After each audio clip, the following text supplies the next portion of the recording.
To this point in the course, I have been using the term practice without clearly defining it. But in order to discuss the dynamics, the mechanics as it were, of spiritual progress, we need to establish some concepts and categories that will aid us. Here, social scientific theory of practice proves to be very helpful, providing not only useful concepts and categories, but also an ever-growing number of applications of these to specific practices. In the following, I will outline some of the most important interpretive categories of practice theory, and briefly show how hesychastic practice provides examples of each. I will also present some of my own interpretive categories, which I have derived from my own study and practice of hesychasm. As we proceed to define these terms and categories, it will be important also to be aware of the very process of abstraction, a sort of meditation on our conceptual tools, if you will. In addition, we will also explore the processes by which we apply our abstractions to particulars and their pragmatics, that is, their extremely complex, transformative interrelationships. Now, we claim to have derived our interpretive categories from practice itself, and not to have based them on our a priori beliefs. But of course this is not, and never can be, absolutely the case. All of us are conditioned in various ways, socially, politically, economically, psychologically, etc., that will always remain opaque to us. As an aside, let me make the observation that we, or at least I, immediately want to say, let's hope that our theosis will progress to the point that we can free ourselves from all these conditions. After all, that's the point of the practices, right? But we always need to recognize that not only is the absence of conditions not a condition that we can fathom, but that one thing we do know about it is that it is not a condition free of suffering or joy, and in fact renders us absolutely defenseless. No ego, no superego or other defenses. Or, put it another way, it leaves us radically open. But God gives only as much of all this as each one of us can still barely stand, to paraphrase Nietzsche, probably against his meaning. So we can never be absolutely objective scientists of the spirit. But this does not mean that spiritual progress is a free-for-all. There are concepts, patterns, and categories that we may establish, but their criteria for validity is not logical, though sometimes it might be, incidentally as it were, but existential or spiritual. These concepts, patterns, and categories emerge from our practice. They are not, to the best of our ability and awareness, imposed on practice from the outside. The metaphor of outside here points out that from the standpoint of enlightenment, there is no outside to practice, because the reciprocal transformation of outside and inside, between our imposing our concepts on and our deriving them from, becomes one for us. Insofar as it can be stated, this is the telos, the goal of the theoretical analysis of spiritual progress, of our own spiritual progress. Ultimately, theorization becomes a practice. It always already is a practice, which we are already in the midst of doing anyway. And so, by becoming conscious of theorization as a practice, we transcend and transform the very dualism of theory and practice. In all these ways, practice theory helps to reveal the inner workings of our spiritual progress. It reveals the metaphorical nature of ideas like spiritual progress. It thereby helps to deliver us from the idolatry of our concepts. Practice theory therefore aids our self-discernment, and ultimately it reveals that practices are modalities of consciousness, or spirit, or of the transformative energies of God.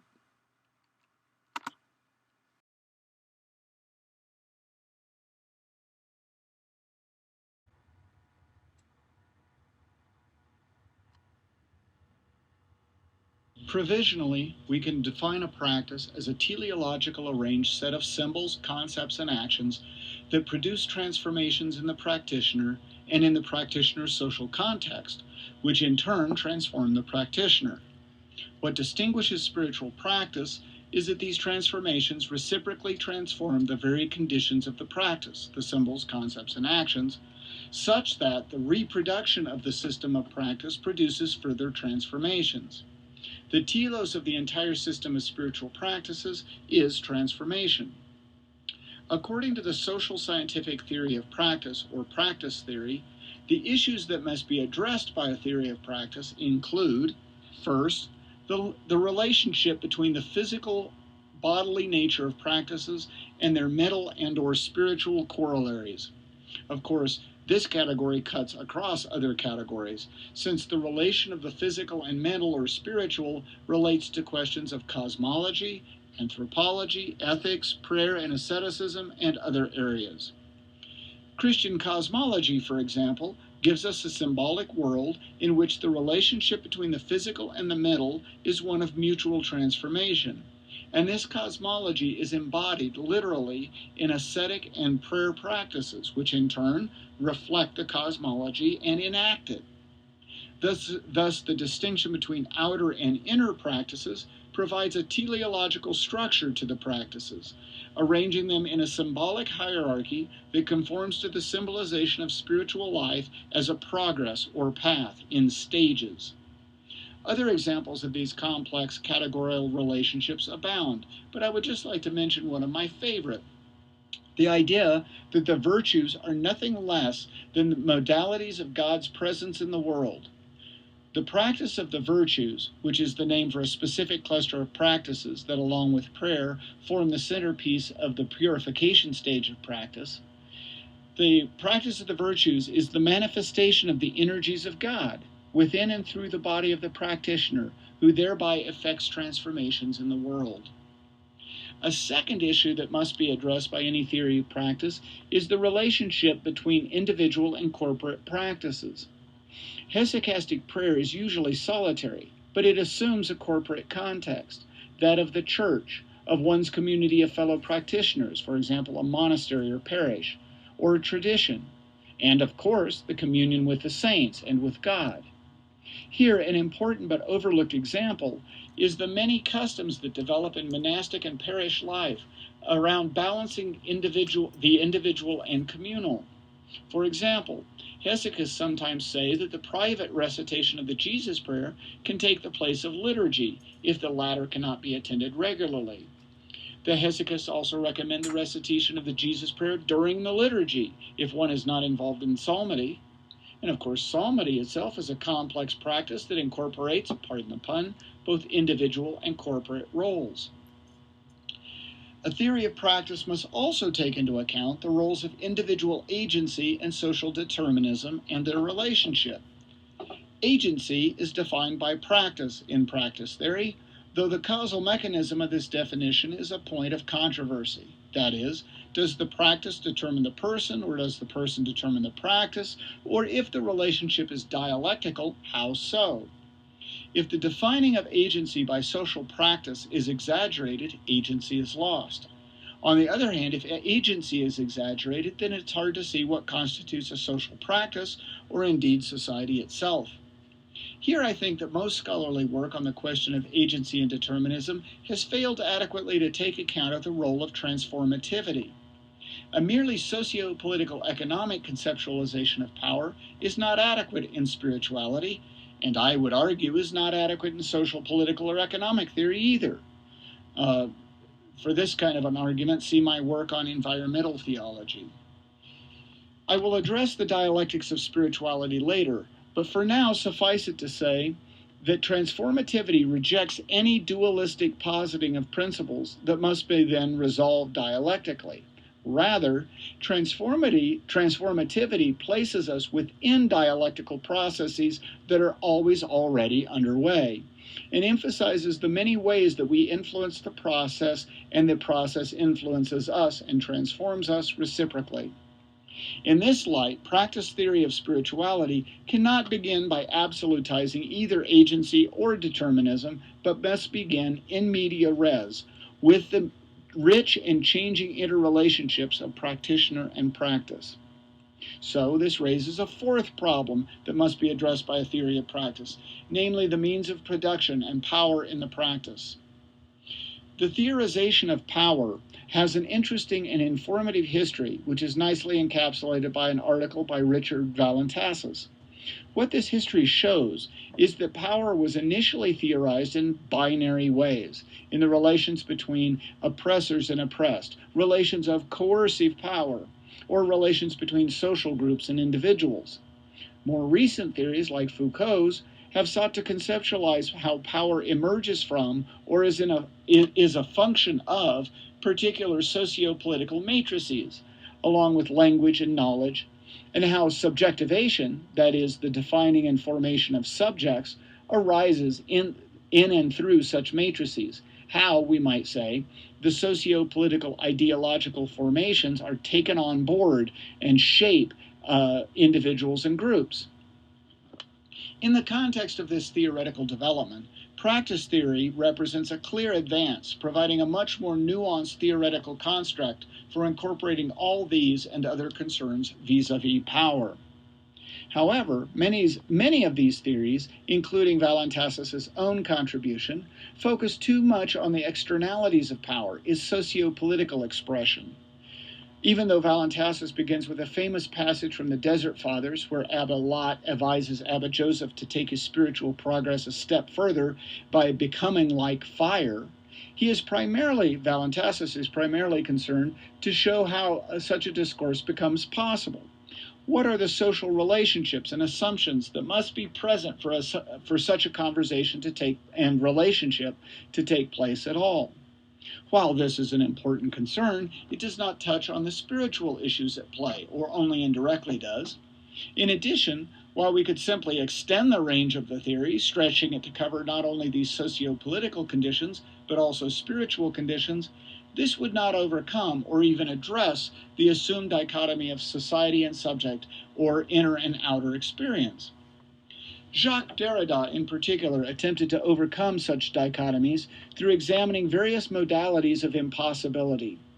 These are phenomena that cannot be reduced to binaries, in which concepts that we have used to describe the phenomena incorporate their own difference and undecidability. For example, according to Derrida, hospitality is a concept that implies its own opposite, and he incorporates this insight into his neologism, hospitality, a combination of hospitality and hostility. Derrida wants to display to us how our concepts contain their own other. However, at least in regard to spiritual progress, I would say rather that hospitality as a practice forms a continuum that extends from the monstrous to the perfect guest, from the hostile to the hospitable, and a related continuum ranging from, say, the shut-in to the saint. It's not that perfect hospitality is impossible, not merely that it is riven by difference, but that this very rivenness, this very otherness, is a property of the transformative nature of the practice of hospitality, or the pure gift, or messianism, or some of these other modalities of impossibility. Another example of the difference, pardon the pun, between spiritual theology and Derrida's modalities of impossibility would be his distinction of the aneconomic or non-economic non-economic nature of the pure gift. Derrida argues that the concept of the gift contains its own opposite, in that gifts assume an economic structure. That is, in order to be recognized as a gift, there must be a gift, a recipient, and a giver, a recipient, and a gift, as well as a socially defined process of exchange. We are always already involved in, bound up with, the very systems that we are explicating. For Derrida, there is no form of explanation or speech that transcends the systems from which it emerges. He maintains that even apophatic or negative theology, which claims to attempt to place the idea of God outside all forms of definition, is caught within the metaphysics of presence, part of the system of signification that, while stretched to its limit in apophasis, is nonetheless implicated in that system, and in fact helps to produce that system through initiatory and hierarchical symbolizations and practices. While taking heed of Derrida's warnings about the dangers of the metaphysics of presence, I would argue that the dichotomy at the heart of apophasis, attempting to say the unsayable, can be dissolved or is dissolved within transformativity. Spiritual practice is consciously chosen, framed as a progress and as a quid pro quo, explicitly at times using an economic metaphor. But it is also aneconomic in various ways, in vocation, in devotion, in ego death, in transcendence of conditions, in the prevenience, if you will, of God's grace. It is an economy of salvation rooted in the aneconomic relationships of the Trinitarian persons, who are bound together in kenotic love, and in the paradoxes of the incarnation and the cross. Language itself becomes a transformative medium. When we assume the standpoint of apophasis, we enter into this transformative medium. Orthodox theology expresses this in terms of the essence-energies distinction. God remains both eternally transcendent and yet intimately present with us in transformative relationship with us. Fifth, the problem of the production and reproduction of a practice points to the broader problem that faces a theory of practice, namely, the reproduction of the entire system of practice itself, which implies the issue of the relationship between social structure and social change. Theory needs to avoid reifying its interpretations of social phenomena. At the same time, it needs to explain how social phenomena maintain their identity over time while undergoing transformation. In regard to spiritual practice, this issue has a number of different embodiments. First, there is the spiritual progress of the individual practitioner, which forms for her or him a more or less connected internal narrative. The very idea of spiritual progress implies that the practitioner will undertake and undergo new practices and insights, and that this will then recontextualize the entirety of her or his spiritual existence. See slide 9 on potentiation and also recursiveness. The continuity of the process is, in a healthy spiritual existence, constantly threatened, challenged, put into question. It is an intrinsic part of spiritual progress to question and examine one's spiritual progress. This also involves the persisting danger that we dramatize our inner narrative, that we become hooked on our own spiritual journey. It also involves the danger of taking a specific method or technique for the thing itself, becoming attached to the method rather than that toward which the method might move us.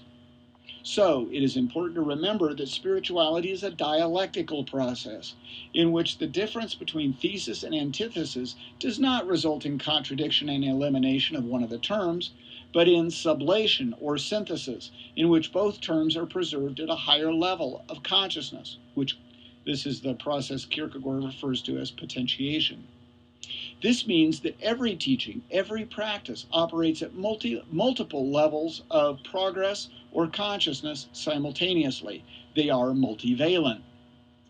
In the study of hesychasm, the issue of social stability and transformation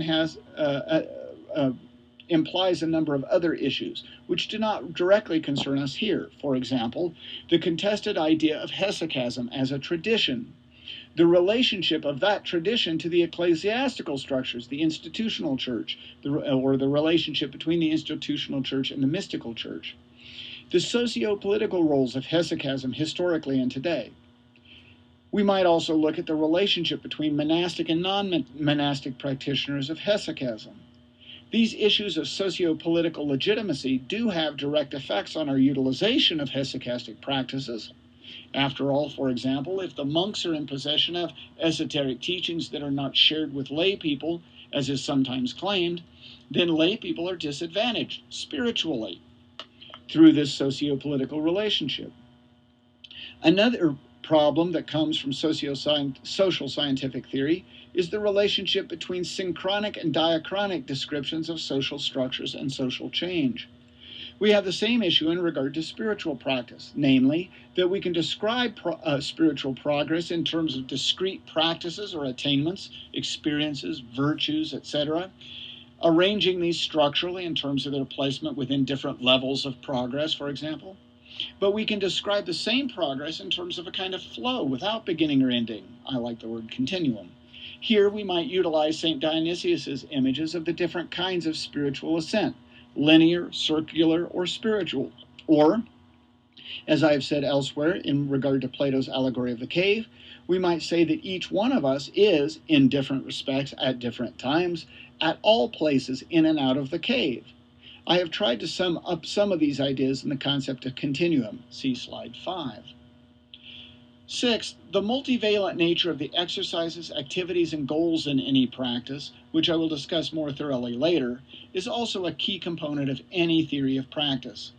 Multivalence means more than having multiple meanings, but points to a particular quality of symbols in general, namely this multiplicity of meanings, sometimes even involving opposing meanings, is necessary to the functioning of the symbol. It's not accidental. That is, symbols do more than signify or refer to something.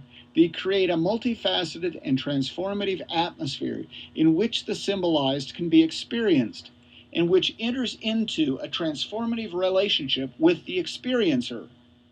Uncharitable commentators on religion sometimes decry what they view as the messiness or even the contradictoriness of symbols, but they are missing the very point of symbolization. Symbols are only tangentially related to imparting information. That is not what they are about. Rather, they make present to someone who is also present to them a reality. In this way, they are means of transcendence and transformation. Seventh, a theory of practice also examines the teleological nature of practice, including the range or scopos of exercises and activities, and their goal or standard of success, the telos. So there's a scopos-telos structure here. In the first place, it is important to remember that the teleological nature of practice is one way of symbolizing it, albeit the most common way. But as with the infamous mountain metaphor for spirituality, we must not let the symbolization of the practice distract us from the reality toward which the symbol points, or makes present, more metaphors. Pointing toward making present, these are more metaphors. The mountain metaphor, that all religions are like paths up the mountain of truth, but they all eventually reach that truth at the top of the mountain, demonstrates what is dangerous in such teleological presentations. After all, not all paths are equally direct. In fact, some may not arrive at the truth at all. Some paths may circle the mountain endlessly, while others profess that there is no mountain anyway. In the multivalent way of symbols, all of these metaphorical presentations contain their truth, present the reality in some way to some degree or other. In addition, how one undertakes a path determines and is determined by one's particular standpoint within or in relation to the continuum of practices itself, which is also to say there is no pristinely objective standpoint in this regard. At a higher level of abstraction, all of these issues point us back in the direction of the relationship between theory and practice. Here, Kierkegaard's criticisms of Hegelian dialectic are important, whether or not he was completely correct in his reading of Hegel. To be fair, Kierkegaard was attacking Hegelians more than Hegel himself. Kierkegaard notes that the Hegelians had a tendency to mistake the conceptual tools of Hegelian dialectic for the realities being described. For example, to mistake conceptual quote-unquote movement for real socio-political movement or transformation. This is one of the criticisms, for example, that Marx also has of Hegel. This criticism, it should be noted, would apply to both right and left Hegelians who shared this tendency to reify their concepts, not as static objects certainly, but as describing real relationships and transformations. As a result, Kierkegaard argued they tended to view Hegel's evolutionary historical account as justifying their own ideologies.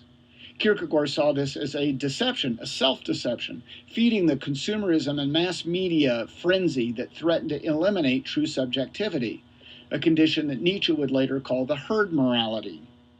In some ways, this is similar to the age-old message of spiritual teachers from around the world, including the Hesychists, namely, that it is not enough to read spiritual teachings, one must put them into practice. The danger of treating spiritual teachings as mere head food is much more than simply misunderstanding. It is delusion and pride. It is intellectual arrogance, the development of a critical spirit. Of course, such attacks on intellectualism can appear to be anti-intellectual, but this is not their purpose. At least this is not our purpose. We are not attacking learning, and Kierkegaard was not either. We are attacking the apotheosis of learning. They're attacking the tendency to remove learning from its transformative context, making it the ultimate telos. Hesychasm and other spiritual practices have built-in mechanisms to undermine the apotheosis of learning, namely transcendence. In the context of spiritual progress, there comes a point associated with the practices of enlightenment when the practitioner must leave their opinions, beliefs, and theories behind, because these are the final idols of the ego that interfere with direct relationship with God, who is beyond all categories, symbolizations, and theories. But we must not apotheosize transcendence either, no matter how liberating the experience is. And given all the literature testifies that it is quite a liberating and joyous experience, or can be. Transcendence is not the ultimate goal of spiritual progress. Rather, theosis is, becoming agents of divine transformation in the world. For this reason, there is a special dialectical progression that describes spiritual progress, which we will examine a little bit later as well.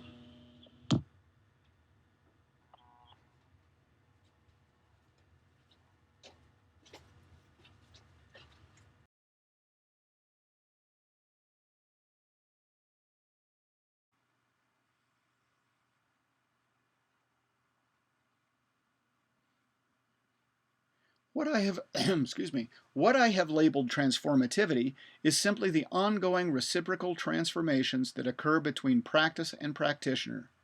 However, as simple as that sounds, when we start to look at what these transformations mean and how to describe them, we run immediately into the age-old problem of mutability and the different natures of physical and conceptual reality. Not only are these natures apparently different, they are different in many significant ways. For example, physical reality is non-teleological, while conceptual reality always is.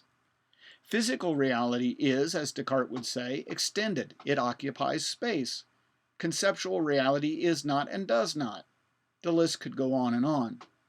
Once complete, we would still then be faced with the Cartesian dilemma that physical reality cannot be shown to be independent of conceptual reality, that it is fully consistent to reduce the former to the latter. This leads to the physicalist dilemma, that mental reality cannot be shown to be independent of physical reality, and the snake eats her tail. Transformativity is snake, tail, and process of digestion all in one. Two benefits of conceptualizing practice in terms of transformativity are readily apparent. First, transformativity implicates and is implicated by all practices. While practices are internally teleological, we make a huge error when we assume practices themselves to be teleological, better or worse, proper or improper, good or bad. For example, as I have shown elsewhere, practices like cataphasis, or positive predication, that is, roughly, the names of God, include a range, or scopos, of actions, virtues, and disciplines, which range from the most mundane, assertions such as legal assertions, to the most absurd, for example, God is a worm, to the most profound, for example, God is love, or God is Trinity. Each of these cataphatic claims has a particular place within the scopos of spiritual progress, and multiple and dynamic interrelationships to the other claims. In this way, transformativity provides us with a common standard to apply to all practices. This leads us to the second benefit of transformativity, namely that it eliminates standards that are external to practice itself. It is an internal standard of practice. To take the example of cataphasis again, legal claims are transformative cataphatic statements, and they do produce transformations, even reciprocal ones. But these transformations are bound up within a symbolic system that, while it does transform over time, is fundamentally static or traditionalist in its nature. But we must avoid generalizations and look at the legal practices of the legal practice of legal practice. Each, or the legal actions, the legal, legal practices of legal practice. Each is a teleological transformative system. That is the task for someone else at another time. Here we must look at how transformativity manifests in hesychastic spiritual practice.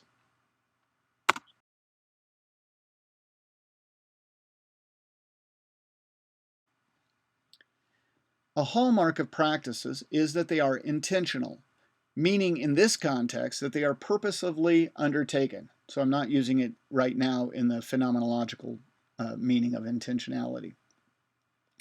This immediately raises one of the major problems that a theory of practice must address: agency. There are several fairly obvious ways in which our agency is challenged. We do not choose the conditions of our choice. We cannot know the experience of the practice until after choosing it. We may have ulterior motives for our choice, such as peer pressure, self-aggrandizement, escapism, as well as other unconscious motivations. However, spiritual practice reveals a somewhat different perspective on these issues. First, for the spiritual practitioner, there is never an absolute beginning, since the process has always been taking place. This is one of the hallmarks of transformativity, that everything is always in process.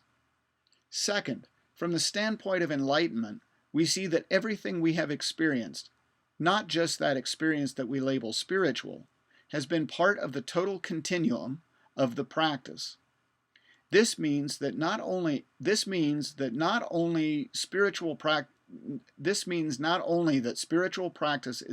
spiritual activities include things. Let me try that one again. This means not only that spiritual practices include things not recognized as spiritual, but also that all purportedly non-spiritual experiences are, from the standpoint of enlightenment at least, spiritual.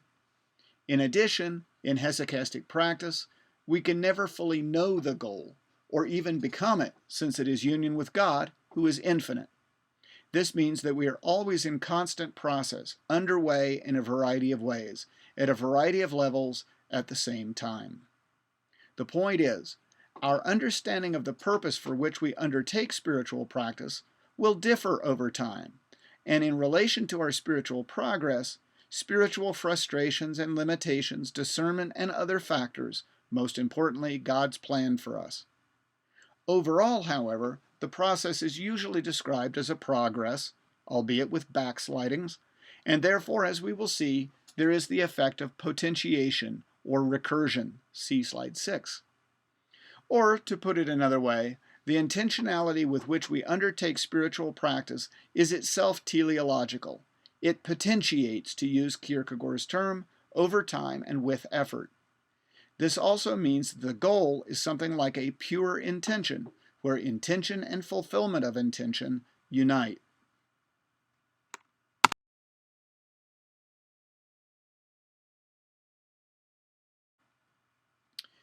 The continuum of practice forms the context for the exercises and virtues that comprise it.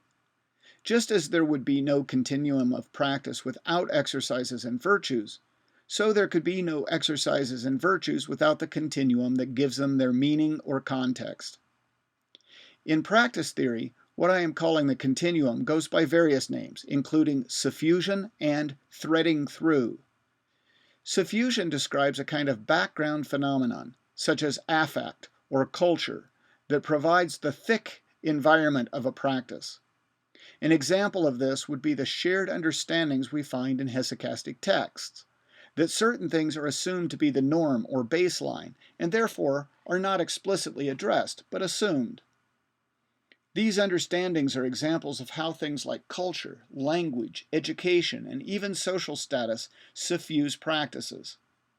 This in turn sheds an important light on multivalence as well, since multivalence is in part rooted in the multiplicity of suffusing background phenomena, and in part in the fact that each one of these suffusing phenomena suffuse many different practices. Threading through connotes something like what I've called teleology, that there are what we might call itineraries within practices, and practices themselves form itineraries at differing levels of abstraction. The engagement of a practice, in particular, threads through and unifies disparate, perhaps only tangentially related phenomena, activities, interpretations, conceptualizations, etc. Practices are ontological because, in the many ways we've already noted and many more, they connect the levels of reality to one another, and they provide a coherent world of reciprocally transforming, mutually implicating, infinitely referential symbols. Further, spiritual practices point beyond themselves, toward a standpoint of pure transformation. While this standpoint cannot be described or defined, since such a standpoint is one completely beyond conditions, we know that it is paradoxical, at least from our present standpoint, within conditions. In one sense, from our standpoint within conditions, it is correct to say that practices lead to the transcendence of the need for practices.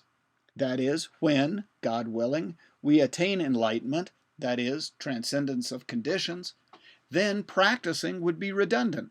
We will be standing within the reciprocal transformations that are the telos of practice. However, from the standpoint of enlightenment, again, transcendence of conditions, practice continues, progress continues, symbols continue to bring us into presence. This point has an important hermeneutic application as well, since hesychastic texts are written from a variety of standpoints. In order to read and engage these texts fully, we need to take the same standpoint insofar as possible. Then, even when the text is beyond us, as we might say, we can still enter into transformative relationship with it with discernment.